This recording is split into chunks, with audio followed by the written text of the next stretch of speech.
CUT special series में एक बार फिर से आपका स्वागत है। इस एपिसोड में हम उन प्रश्नों को देखेंगे जो आपकी परीक्षा के लिहाज से बेहद महत्वपूर्ण साबित हो सकते हैं। तो चलिए शुरुआत करते हैं। पृथ्वी की कोर की संरचना मुख्य रूप से किससे बनी है? ए. सिलिकॉन और ऑक्सीजन, बी. लोहे और निकल, सी. कार्बन और हाइड्रोजन, डी. सोना और प्लैटिनम। इस प्रश्न का सही उत्तर है विकल्प बी, लोहा और निकल। चलिए देखते हैं इसके विश्लेषण को। भूवैज्ञानिक अध्ययनों और भूकंपीय आंकड़ों के अनुसार पृथ्वी का कोर मुख्यतः लोहे और निकल से बना है। अगला प्रश्न है, 4000 साल पुराने औपचारिक मंदिर के खंडहर कहाँ खोजे गए? ए. मध्य पेरू, बी. दक्षिणी पेरू, सी. उत्तरी पेरू, डी. पूर्वी पेरू। इस प्रश्न का सही उत्तर है विकल्प सी, उत्तरी पेरू। चलिए देखते हैं इसके विश्लेषण को। 4000 वर्ष पुराने औपचारिक मंदिर के अवशेष उत्तरी पेरू में विशेष रूप से लाम्बाय क्षेत्र के जाना नामक रेगिस्तानी जिले में खोजे गए। अगला प्रश्न है, वर्तमान में कितने देश विश्व बायोस्फीयर रिजर्व नेटवर्क का हिस्सा है? ए. 100, बी. 136, सी. 180, डी. 200। इस प्रश्न का सही उत्तर है विकल्प बी, 136। चलिए देखते हैं इसके विश्लेषण को। बायोस्फीयर रिजर्व के विश्व नेटवर्क में 136 देशों के स्थल शामिल हैं, जिनका कुल क्षेत्रफल लगभग 74,42,000 वर्ग किलोमीटर है। अगला प्रश्न है, जंपिंग स्पाइडर की नई खोजी गई प्रजातियां हेब्रोसेस्टम स्वामीनाथन और हेब्रोसेस्टम बेंजामिन कहाँ पाई गई? ए. पूर्वी घाट, बी. हिमालय, सी. पश्चिमी घाट, डी. दक्कन का पठार। इस प्रश्न का सही उत्तर है विकल्प सी, पश्चिमी घाट। चलिए देखते हैं इसके विश्लेषण को। मकड़ियों की नई खोजी गई प्रजातियां हेब्रोसेस्टस स्वामीनाथन और हेब्रोसेस्टस बेंजामिन दक्षिणी पश्चिमी घाट के सदाबहार जंगलों में पाई गई। अगला प्रश्न है, पृथ्वी की कक्षा पूर्णतः वृत्ताकार होने के बजाय अंडाकार क्यों है? ए. अन्य ग्रहों का गुरुत्वाकर्षण प्रभाव, बी. पृथ्वी पर सौर हवाएं, सी. पृथ्वी का अक्षीय झुकाव,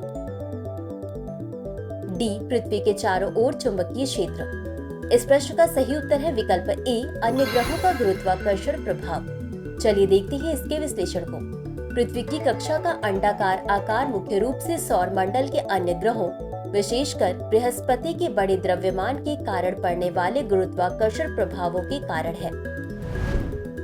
अगला प्रश्न है, कौन सा राज्य प्लेटफॉर्म आधारित गिग श्रमिकों के लिए विशेष रूप से विधेयक पेश करने वाला पहला राज्य था? ए. कर्नाटक, बी. राजस्थान, सी. हरियाणा, डी. तेलंगाना। इस प्रश्न का सही उत्तर है विकल्प बी, राजस्थान। चलिए देखते हैं इसके विश्लेषण को।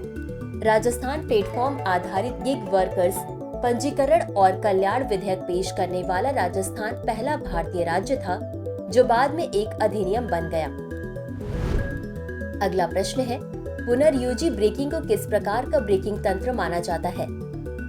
ए. Mechanical braking, B. Hydraulic braking, C. घर्षण ब्रेकिंग, डी. गतिशील ब्रेकिंग। इस प्रश्न का सही उत्तर है विकल्प डी, गतिशील ब्रेकिंग। चलिए देखते हैं इसके विश्लेषण को।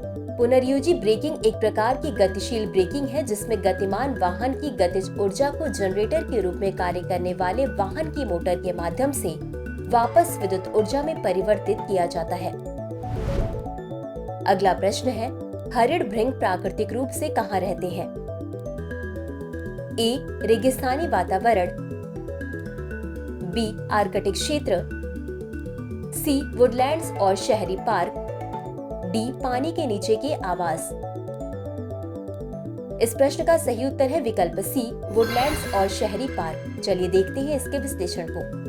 हरिण भृंग प्राकृतिक रूप से वनों में निवास करते हैं, लेकिन शहरी क्षेत्रों जैसे पार्कों और बगीचों में भी पाए जा सकते हैं, जहां मृत लकड़ी प्रचुर मात्रा में होती है।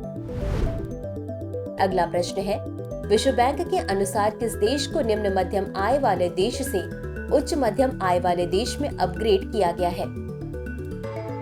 ए अल्जीरिया, बी ईरान, सी मंगोलिया, डी यूक्रेन।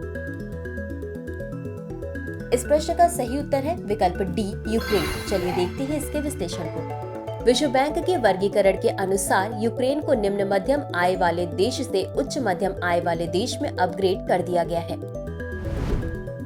अगला प्रश्न है, BBNJ समझौता किस अंतर्राष्ट्रीय सम्मेलन के अंतर्गत संचालित होता है? ए जैव विविधता पर कन्वेंशन, बी जलवायु परिवर्तन पर संयुक्त राष्ट्र फ्रेमवर्क कन्वेंशन, सी समुद्र के कानून पर संयुक्त राष्ट्र सम्मेलन, या डी लुप्तप्राय प्रजातियों में अंतर्राष्ट्रीय व्यापार पर कन्वेंशन। इस प्रश्न का सही उत्तर है विकल्प सी समुद्र के कानून पर संयुक्त राष्ट्र सम्मेलन। चलिए देखते हैं इसके विश्लेषण को। BBNJ समझौता समुद्री कानून पर संयुक्त राष्ट्र सम्मेलन के अंतर्गत संचालित होता है, जिसका उद्देश्य राष्ट्रीय अधिकार क्षेत्र से बाहर के क्षेत्रों में समुद्री जैव विविधता के संरक्षण और सतत उपयोग पर ध्यान देना है। तो चलिए अंत में देखते हैं आज के अभ्यास प्रश्न को। उच्च सागर संधि के अंतर्गत समुद्री संरक्षित क्षेत्रों में कौन सी गतिविधियां प्रतिबंधित या विनियमित होने की संभावना है?